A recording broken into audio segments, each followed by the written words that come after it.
أنفسنا ومن سيئات أعمالنا من يهده الله فلا مضل له ومن يضلل فلا هادي له وأشهد أن لا إله إلا الله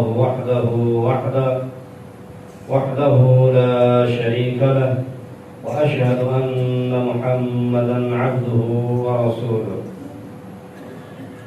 أما بعد فإن خير الحديث كتاب الله وخير الهدي هدي محمد صلى الله عليه وسلم وإن شر الأمور محدثاتها وكل محدثة بدعة وكل بدعة ضلالة وكل ضلالة في النار. اللهم صل على محمد وعلى آل محمد كما صليت على إبراهيم وعلى آل إبراهيم إنك حميد مجيد. اللهم بارك على محمد وعلى آل محمد كما باركت على إبراهيم وعلى آل إبراهيم إنك حميد مجيد. رب اشرح لي صدري ويسر لي أمري واحلل عقدة من لساني يفقه قولي. أما بعد فأعوذ بالله السميع العليم من الشيطان الرجيم. بسم الله الرحمن الرحيم. يا أيها الذين آمنوا اتقوا الله حق تقاته ولا تموتن إلا وأنتم مسلمون. وقال الله تعالى في كلامه فمن يعمل مثقال ذرة خيرا يره ومن يعمل مثقال ذرة شرا يره. سب سے پہلے اللہ کا شکریہ ادا کرتے ہیں جس رب کائنات نے ہمیں انسان اور مسلمان بنایا ہے، اپنے گھرانے اپنی دین کی باتیں سننے عبادت کرنے کی توفیق دی ہے۔ دعا گو ہے اللہ ہمیں اور ہماری نسلوں کو 5 وقت کا باجماعت نمازی بنائے، دین سننے والا، سنانے والا، سیکھنے والا، سکھلانے والا اور دین کو نشر کرنے والا اور اس دین پر عمل کرنے والا بنائے۔ آج سے 4 ماہ قبل اسی جگہ پر 2 بار اللہ نے موقع دیا خطبے کا، تو جو کہ صرف مسائل پر گفتگو ہوئی تھی، آج مسائل سے ہٹ کر ترغیب اور ترہیب کو مد نظر رکھتے ہوئے چند ایک باتیں عرض کروں گا۔ اللہ مجھے اور آپ کو سننے سنانے کے بعد عمل کی توفیق عطا فرمائے۔ یاد رکھیے گزشتہ مہینہ رمضان المبارک کا گزرا ہے، جس کے روزے ہر مسلمان پر رکھنے فرض ہیں۔ ان روزے کے فرض ہونے کا مقصد کیا ہے؟ اللہ نے ہم سے روزے کیوں رکھوائے؟ اس کا مقصد بھی اسی فرضیت والی آیت میں بتلا دی ہے کہ یا ایھا الذین آمنوا کتب علیکم الصیام کما کتب علی الذین من قبلکم لعلکم تتقون۔ روزے کا مقصد انسان کو متقی بنانا ہے، پرہیزگار بنانا ہے کہ لعلکم تتقون، کہ تم پرہیزگار بن جاؤ، تقوی والے بن جاؤ، متقی بن جاؤ۔ تو یہ پورے مہینے کی جو ٹریننگ دی گئی ہے، کس لیے؟ تقوی حاصل کرنے کے لیے، متقی بنانے کے لیے۔ اے اللہ، اتنی عظیم کتاب، تمام آسمانی کتابوں کی سردار تو نے نازل کی، کس لیے؟ اس کا کیا مقصد ہے؟ تو جواب دے دیا کہ یہ کتاب کیوں نازل کی گئی؟ ھدی للمتقین، یہ تقوی والوں کے لیے، پرہیزگاروں کے لیے، متقین کے لیے ہدایت کا سرچشمہ ہے۔ اے اللہ، اتنے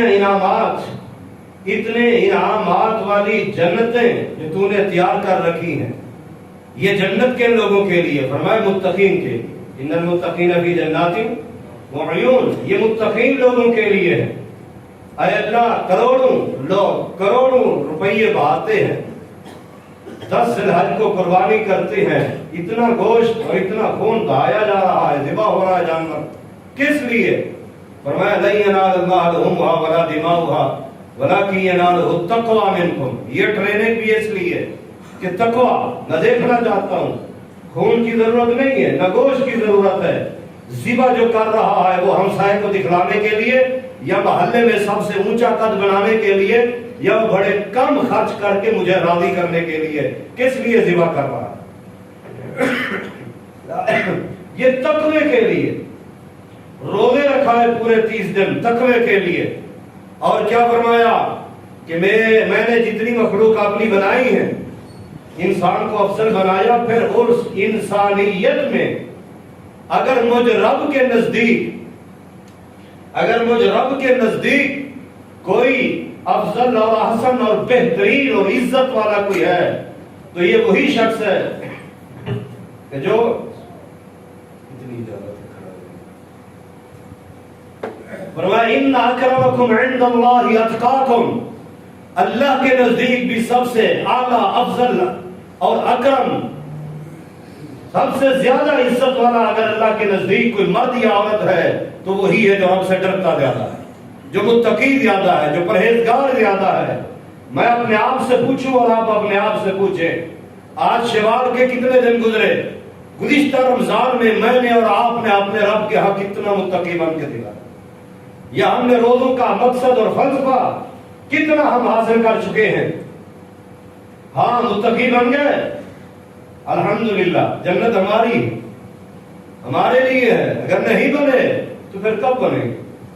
فرمایا لوگوں التقویٰ ہاہنا ویشیر الی صدرہ 3 مرات، 3 بار دل کی طرف اشارہ کر کے فرمایا کہ تقویٰ یہاں پر ہے۔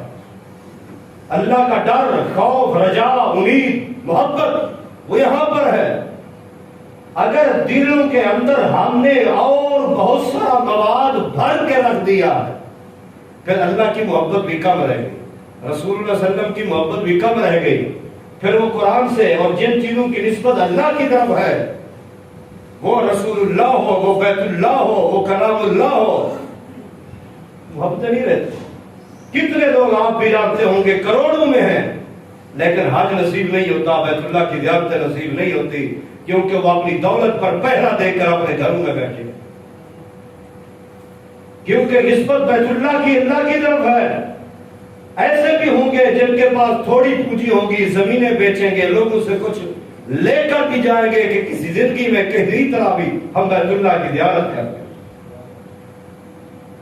اربوں خربوں والے قرآن پڑھنا نصیب نہیں ہوگا، غریبوں کے بچے آپ کی مسجدوں میں نظر آئیں گے، منبر اور محراب پہ نظر آئیں گے۔ بات یہ ہے کہ اس دل میں محبت ہو، اللہ کا تقویٰ ہو، ڈر ہو اور خوف ہو۔ التقویٰ ہاہنا ویشیر الی صدرہ 3 مرات۔ میں گناہگار اکثر یہ مثال دیا کرتا رہتا ہوں کہ تمام، آج آپ بھی توجہ سے سن لیں، میرے پورے خطبے کا خلاصہ سمجھ آ جائے گا۔ تمام اچھائیوں کی جڑ یہ دل ہے، اور تمام برائیوں کی جڑ بھی دل ہے، اسی میں ہی سارا پلان ہے۔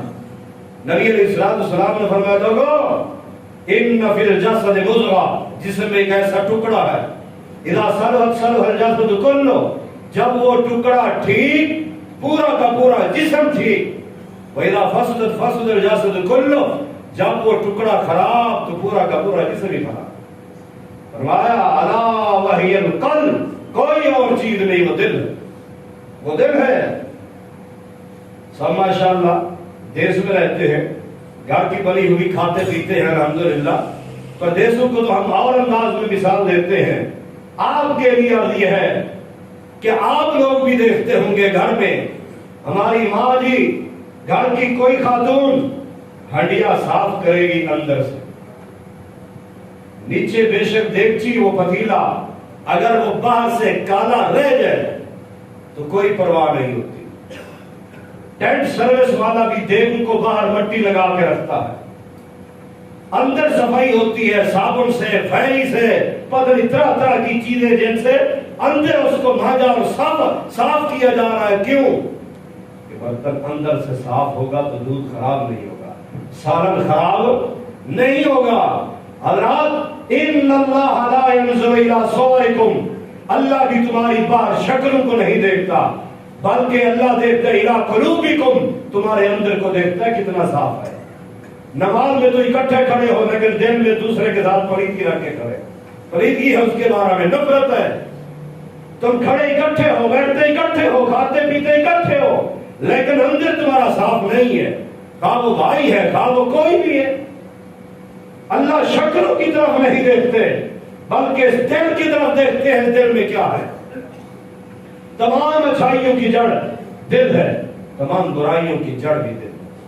میں کہتا ہوں ڈاکٹر صاحب میرے ساتھ چلیے بہاڑی چوک پر کام ہے وہ کراتے. کہ شیخ صاحب آپ ہوا ہے، میرا دل نہیں کرتا. میں پوچھوں گا ڈاکٹر صاحب یہاں سے لے کر بہاڑی چوک تک جانا دل کا کام ہے یا پاؤں کا کام ہے؟ سمجھ نہیں آئی. میں کہتا ہوں آئیے میرے ساتھ بیٹھیے، کھانا کھائیں. جی آپ کھا لیں، میرا دل نہیں کرتا. کھانا کس چیز کا کام ہے؟ جواب میں آئے گا جی دل نہیں کرتا.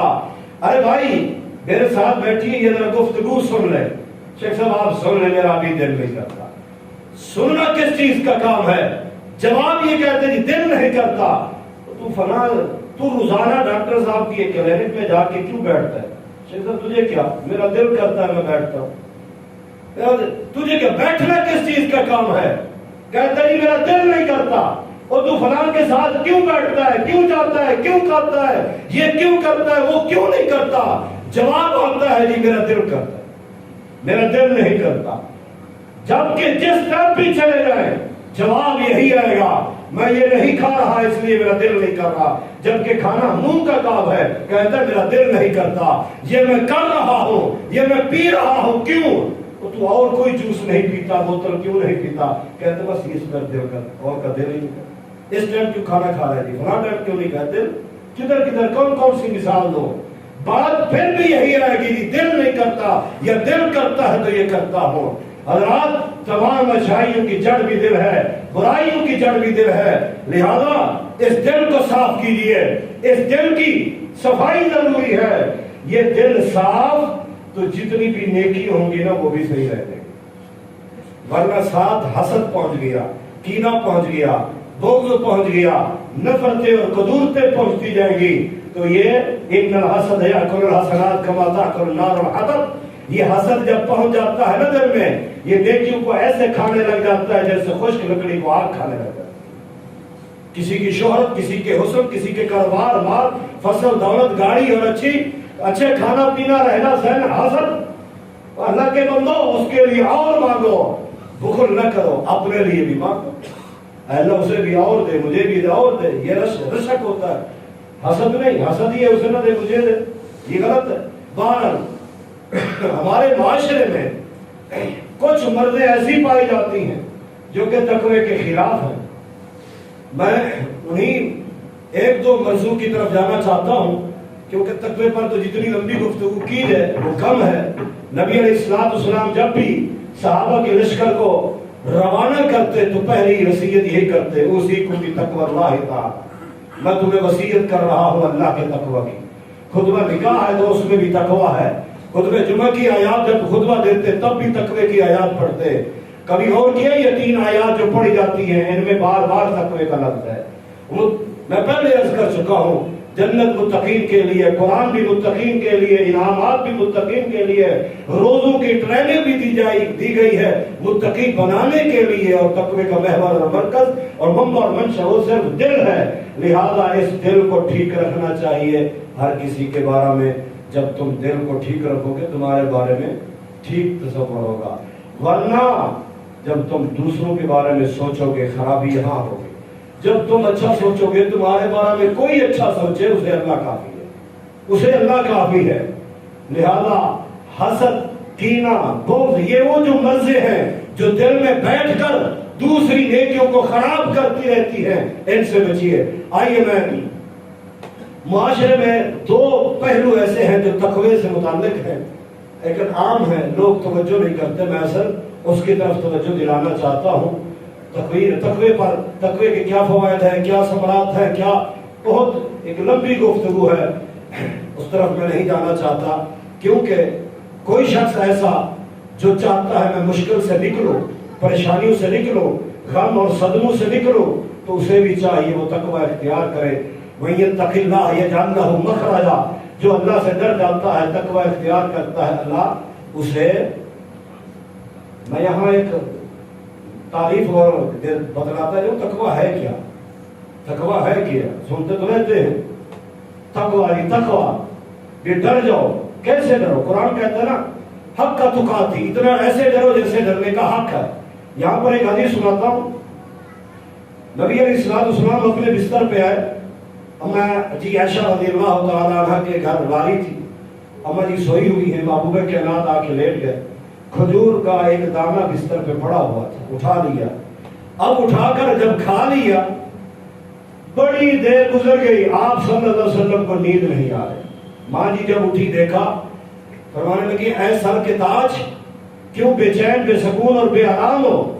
نیند کیوں نہیں آ رہی؟ جواب دیا عائش، ایک کھجور کا دانہ پڑا تھا، کھا لیا میں نے، اب ڈر گیا ہوں شک کی بنیاد پہ کہ کہیں ہو سکتا ہے صدقے کا ہو، تو میں اللہ کو کیا جواب دوں گا؟ میرے لیے صدقہ حرام ہے۔ ہو سکتا ہے شک کی بنیاد پر ایک کھجور کا دانہ کھا بیٹھے، راتوں کی نیندیں اڑ گئی۔ آج میں اور آپ، ہمارا معاشرہ کھجور آدھا کلو بھی نہیں، ایک پا لینی ہو، چند ریڈیو سے جا کر ایک ایک دانے چیک کرتے رہتے ہیں، اور جتنے بھی دانے دار چیزیں ہیں، خواہ وہ ڈرائی فروٹ ہو یا کوئی دوسری فروٹ وغیرہ، اب ایک ایک دانے، یہ جو میرے پیٹ میں جا رہا ہے یہ کس بنیاد پہ؟ کیا پیسہ ادا کیے، قیمت ادا کی؟ یہاں تو ایک لقمہ تھا، شک کی بنیاد پر اللہ سے ڈر گئے کہ کیا جواب دوں گا کہ اگر یہ صدقے کا ہوا۔ آج کا مسلمان اللہ اکبر کتنی جگہوں پر جا کر یہ چیزیں کھاتا رہتا ہے، چیک کرتا رہتا ہے، اس کی جسم میں جا رہی ہے۔ یہ ہوتا ہے اللہ کا ڈر، یہ ہوتا ہے خوف کہ وہ چیز اندر جانے سے پہلے اس کے بارے میں چیک کرنا چاہیے کہ قیمت ادا ہوئی، یا حلال ہے میرے لیے یا نہیں۔ اگلا تو لالچ میں کھڑا ہے کہ پسند آ جائے، اس دانے کی قیمت بھی میں اگلے قیمت سے ہی نکال لوں گا۔ لیکن میرے عزیز ساتھیوں، محبوب کائنات نے ہمیں یہ تعلیم دی کہ ہمیں ہر وقت ڈرنا چاہیے کہ ہمارے جسم میں، جان میں کیا جا رہا ہے، زبان سے کیا نکل رہا ہے، آنکھ کیا دیکھ رہی ہے، کان کیا سن رہا ہے۔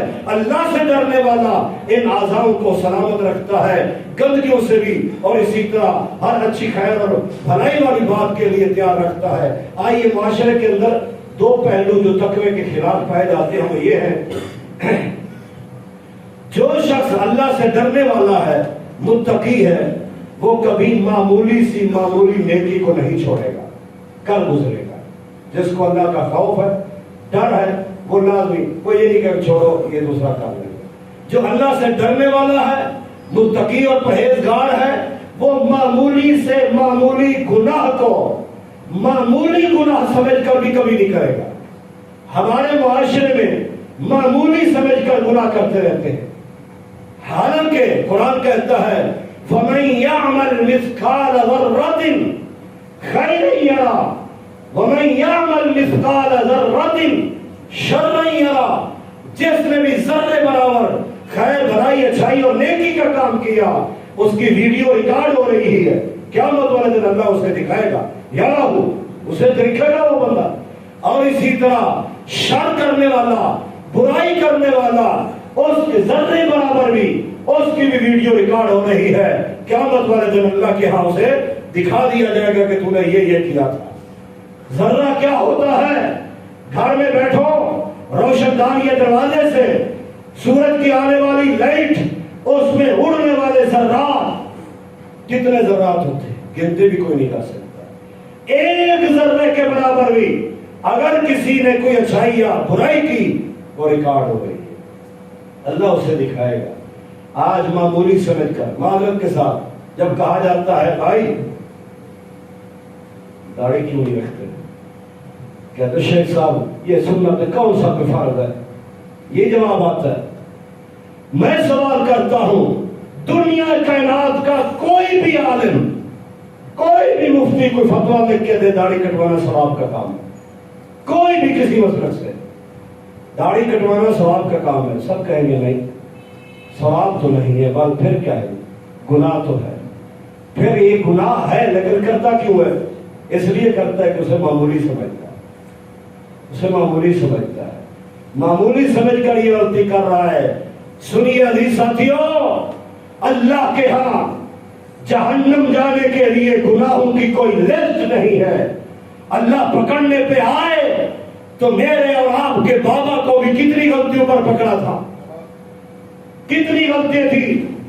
ایک غلطی، اور قرآن بھی کہتا ہے فناسی آدم، کہ وہ بھول گئے، کہا جنت ساری تیری، کھاؤ پیو موج کرو، صرف ایک کام کرنا، اس درخت کے قریب نہیں جانا۔ بس جب چلے گئے تو کیا ہوا؟ دو ایکشن لیے، فوری جسم کے کپڑے اتار دیے گئے۔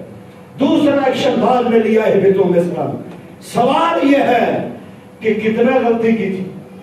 اے آدم، اب جنت اور غلطی دو اکٹھے نہیں ہو سکتے، جنت اور گناہ دو اکٹھے نہیں ہو سکتے۔ آج جو معمولی سمجھ کر کرتے رہتے ہیں کہ ہے تو معمولی، ہے تو سنت، کون سا بھی فرض ہے، یہ عمل کون سا بھی فرض ہے، بس یہ مولوی ایسے سر کھاتے رہتے ہیں، یہ ان کا کام ہے، یہ متشدد ہے، یہ ایسا کرتے ہیں۔ او بھائیو، نا، جو اللہ سے ڈرنے والا ہے وہ کبھی معمولی کو معمولی سمجھ کر بھی نہیں کرے گا، بلکہ اس معاملے میں بھی اللہ سے ڈرے گا، اللہ سے ڈرے گا۔ کیوں؟ صحیح بخاری کی حدیث ہے، دو بھائی تھے، ایک عبادت گزار، دوسرا گناہگار۔ عبادت گزار نے کوئی عبادت نہ چھوڑی، گناہگار نے کوئی گناہ نہیں چھوڑا۔ ایک دن ایسا ہوا کہ گناہگار بھائی نے عبادت گزار بھائی کو ناراض کر دیا۔ ناراضگی کی وجہ بھی دوسری حدیث کی کتاب طبرانی میں موجود ہے، اس کی وجہ کہ یہ سجدے میں تھے تو اوپر پاؤں رکھ کے چڑھ گیا دوسری سائڈ پہ چلا گیا، تو بھائی ناراض ہو گیا، نہ عبادت کرتا ہے نہ کرنے دیتا ہے۔ غصے میں آ کے کہہ دیا واللہ ان اللہ لا یغفرک، اللہ کی قسم اللہ تعالیٰ تجھے معاف نہیں کریں گے۔ قسم اٹھا کے کہہ دیا کہ اللہ تجھے معاف نہیں کریں گے۔ ٹھیک ہے، اللہ نے فوراً اسی وقت اس وقت کے پیغمبر کو اللہ تبارک و تعالیٰ نے وحی کر کے فرما دیا، اس سے پوچھیں، اس جس نے قسم اٹھا لیا سے پوچھیں، وَمَن يَتَعَلَّ عَلَيْهِ، اللہ کی ذات پر قسم اٹھا کر کہنا کہ اللہ کی قسم اللہ معاف نہیں کرے گا، یہ کس گھمنڈ کی بنیاد پہ اس نے کہہ دیا؟ نیکیاں اتنا زیادہ کر لی اس لیے؟ جاؤ اس کو بتلا دو آج کے بعد اس کے سارے گناہ، اس کی ساری نیکیاں میں برباد کر کے اس کو جہنم نصیب کر رہا ہوں، اس گناہگار کے سارے گناہ معاف کر کے اس کو جنت نصیب کر رہا ہوں۔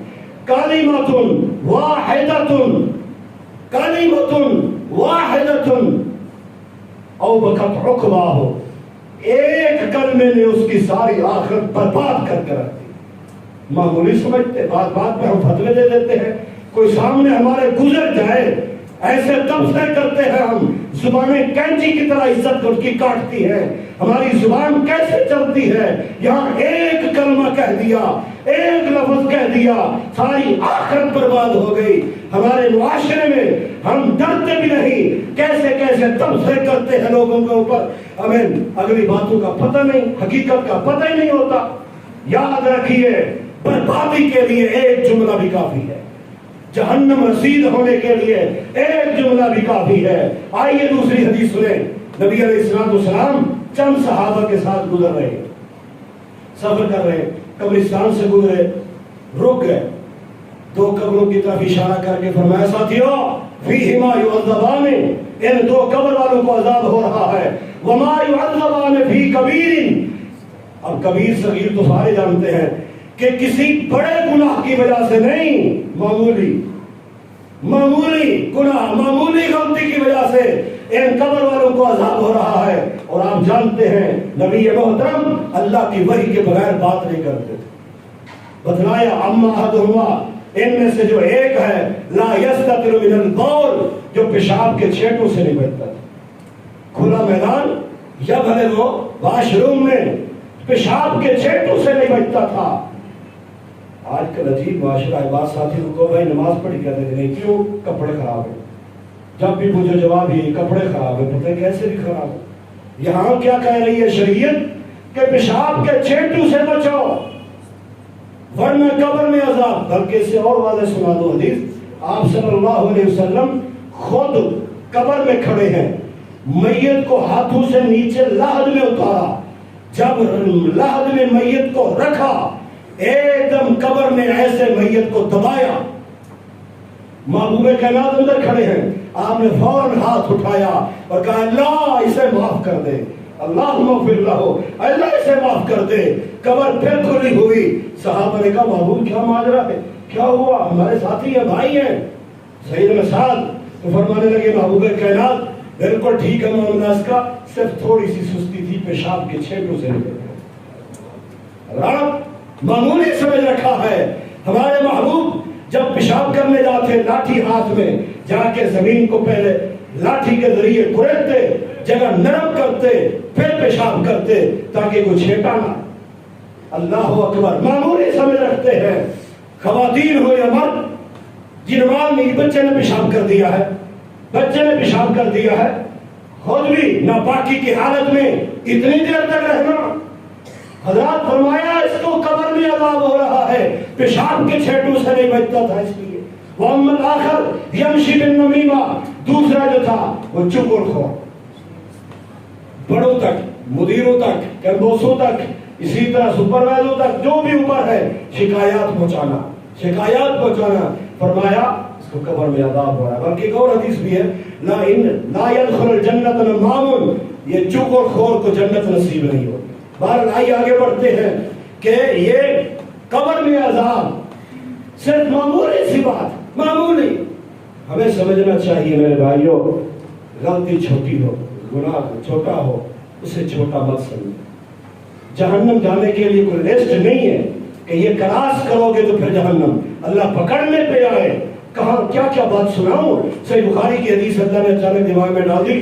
نبی علیہ السلام فرماتے ہیں امرأۃ ربطت ہرۃ، ایک عورت جس نے بلی کو باندھ رکھا تھا، نہ اسے چھوڑتی کہ حشرات الارض کیڑے مکوڑے کھائے، نہ خود اس کی غذا کا خیال رکھا، بلی مر گئی۔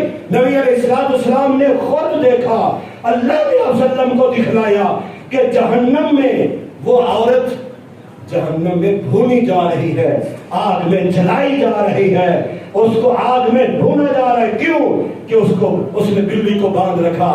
آج پوچھتے ہیں سوال، شیخ صاحب گھر میں طوطا پال سکتے ہیں، گھر میں چڑیا پال سکتے ہیں، اور پرندوں کو پال سکتے ہو، پر غذا اور اس کی علاج کا خیال نہیں رکھو گے، وہی حشر ہوگا جو اس عورت کا ہو رہا۔ معمولی سمجھ رکھا، دروازے بند کر دیتے ہو بلی اندر نہ آئے، تم بند جانوروں کو اور حیوانوں کے غذا اور ان کے علاج کا خیال نہیں کرتے۔ آج وہ جانور گلی محلے میں کہاں نبی کو پائے، جس طرح اونٹ روتا ہوا آ کے نبی مکرم کے آگے کھڑا ہو گیا، رو کر کہتا ہے مالے کھلاتا کم ہے اور کام مجھ سے زیادہ لیتا ہے۔ آج حیوان کس کے آگے شکایت کرے؟ کہیں ایسا نہ ہو ان حیوانوں کے ذریعے ہم پکڑے جائیں۔ حضرات معمولی مت سمجھے، ہمارے ہاں معمولی ہو سکتا ہے، اللہ کے ہاں کوئی چیز معمولی نہیں۔ دوسرا پہلو، معمولی نیکی کو معمولی سمجھ کر مت چھوڑیے۔ معمولی نیکی ہے نہ، میرے اور آپ کے محبوب کہتے ہیں لا تحقرن من المعروف شیئا، اچھائی کے کسی کام کو حقیر مت سمجھو، اچھائی کے کسی کام کو حقیر مت سمجھو۔ معذرت کے ساتھ جتنے میرے بھائی سن رہے ہیں، جواب اپنے آپ کو دینا، مسجد کی صفائی اچھا کام ہے، غلط کام؟ گھروں کی صفائی تو کرتے ہوں گے، دکان کے سامنے بھی کرتے ہوں گے، کبھی شوق سے کہ ہم اپنے رب کے گھر کی بھی صفائی کر لیں، ہم اسے حقیر سمجھتے ہیں، یہ ڈیوٹی مولوی صاحب کی اور قاری صاحب کی ہے، وہ کریں گے۔ کیا آج ہم اب اللہ کے گھروں کی صفائی ہے؟ میں جانتا ہوں ایک بزرگ دلی خان کے اندر راتوں کے 12 بجے اٹھ کر منہ پر کپڑا لپیٹ کر مساجد کی جا کے لیٹرین صاف کرتا ہے۔ کیوں؟ اللہ کے گھر ہے، اللہ کے گھر کسے ہم حقیر سمجھتے ہیں۔ کسی کو پانی بھر کر دینا، پانی پلانا، کسی کے ساتھ کوئی اچھا مشورہ، ارے بھائی کل معروف صدقہ، ہر اچھا کام صدقہ ہے، لیکن ہم کب کریں؟ زبان سے، پیسے سے، دل و دماغ سے، کوئی مشورہ دے کر، کسی انداز سے بھی۔ کیا یہ معمولی نیکی ہے ہم کر رہے؟ اچھا کچھ نہیں، گھر سے نکلے جمعہ پڑھنے، ابھی واپس جاؤ گے، کام کے لیے جاؤ گے، لاہور جاؤ، کہیں بھی جاؤ گے، زبان سے بھی معمولی سے کام نہیں کر پاتے۔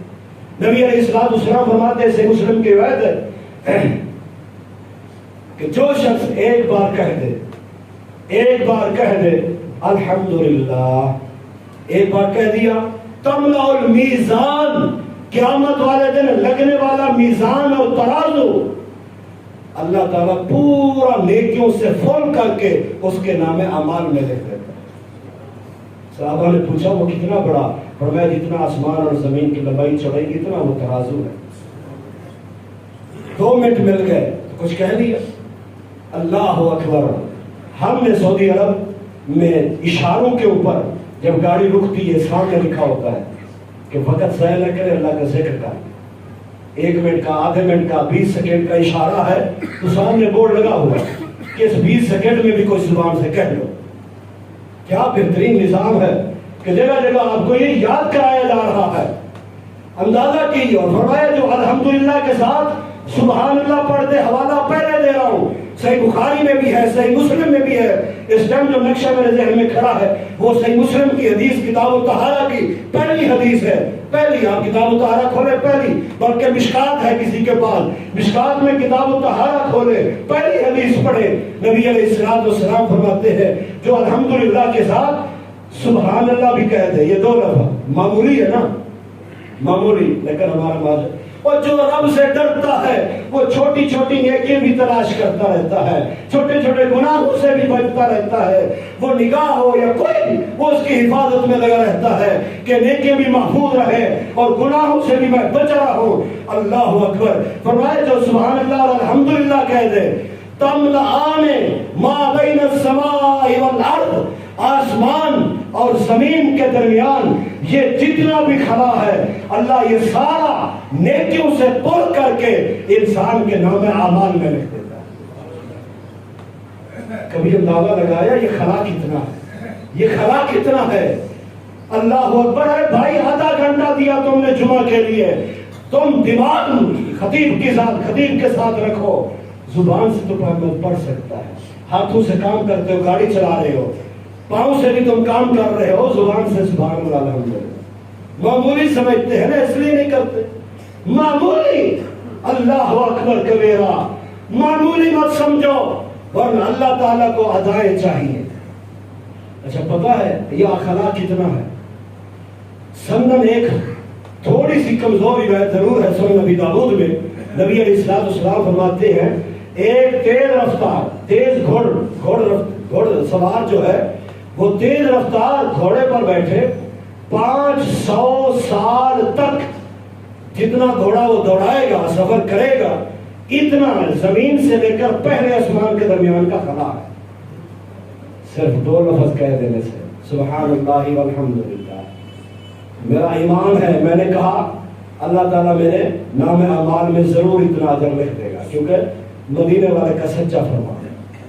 معمولی سمجھتے ہیں، ڈرنے والا متقی پرہیزگار وہ ہمیشہ ایک منٹ کو بھی اپنے لیے بڑا قیمتی سمجھتا ہے۔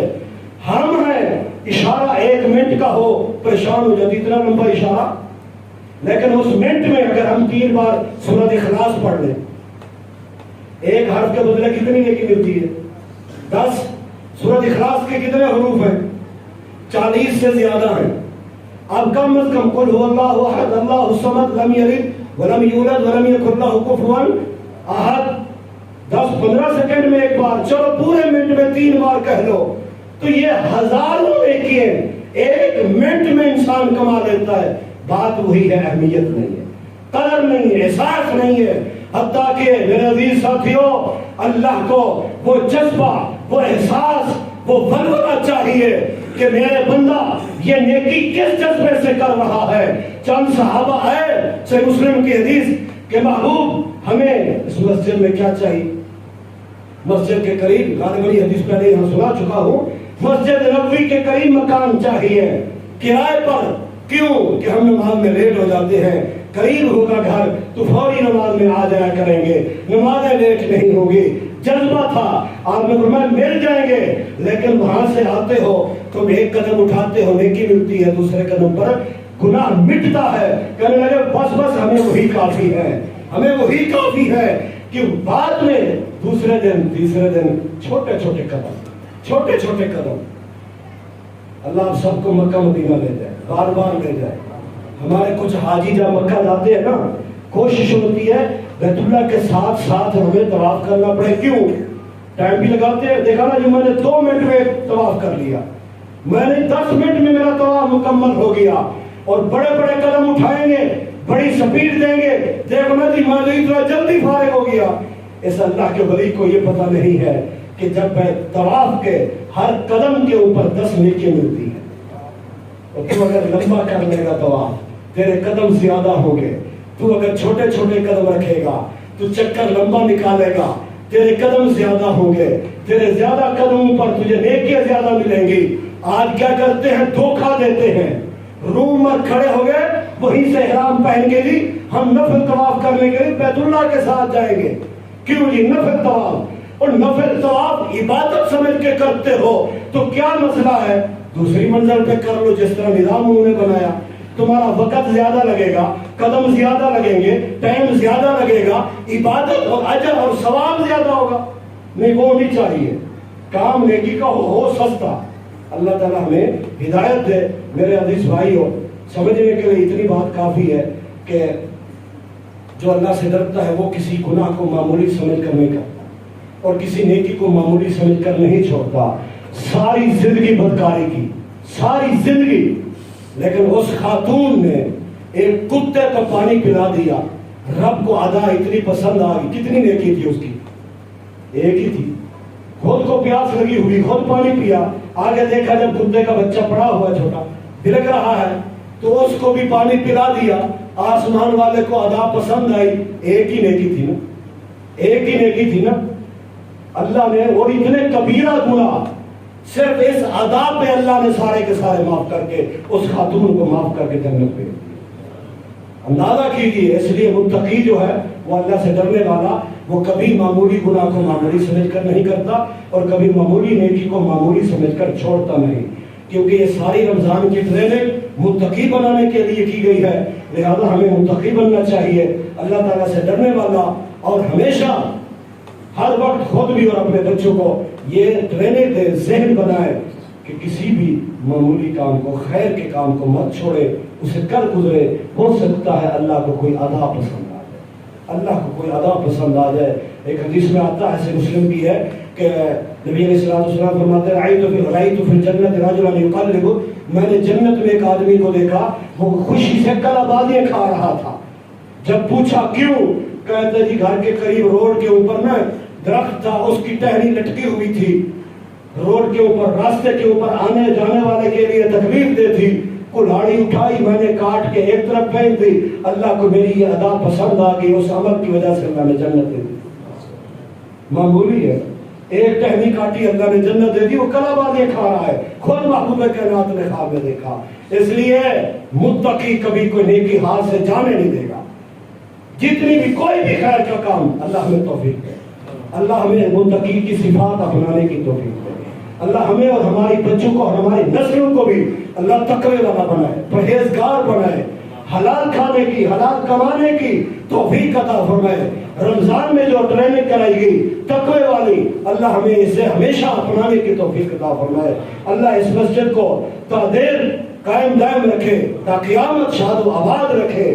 اس مسجد سے پیار کرنے والے، محبت کرنے والے، خرچ کرنے والے، مالی جانی اخلاقی طور پر تعاون کرنے والے، آباد کرنے والے، اللہ ان سب کے دنیا کے گھروں کو بھی اور آخرت کے گھروں کو بھی آباد کر دے، اور ان کے رزق مال کاروبار میں اتنی برکتیں عطا فرمائے کہ اس طرح کے کئی ایک چشمے جاری ہو جیسے دنیا سیراب ہوتی رہے، اور ان سب کے لیے اللہ صدقہ جاریہ بنائے. ہمارے